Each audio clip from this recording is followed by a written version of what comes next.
Ang Diyos ay maawain sa lahat. Mga kapatid, nais kong malaman ninyo ang isang katotohanan na ngayon ko lang ihahayag sa inyo, para hindi maging mataas ang tingin nyo sa inyong sarili.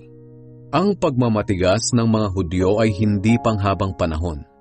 Ito'y hanggang makumpleto lang ang kabuoang bilang ng mga hindi Hudyo na sasampalataya kay Kristo. Pagkatapos niyan, maliligtas ang buong Israel, gaya ng sinasabi sa kasulatan. Magmumula sa Sion ang tagapagligtas.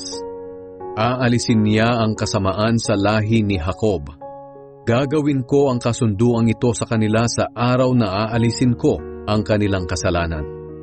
Dahil tinanggihan ng mga Hudyo ang magandang balita, naging kaaway sila ng Diyos para kayong mga hindi Hudyo ay mabigyan ng pagkakataong maligtas.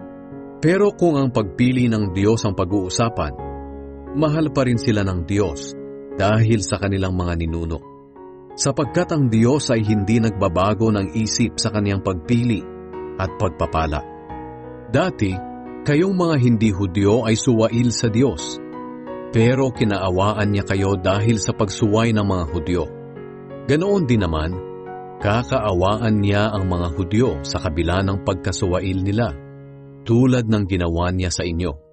Sapagkat hinayaan ng Diyos na ang lahat ng tao ay maging alipin ng kasalanan, para maipakita sa kanila ang kaniyang awa.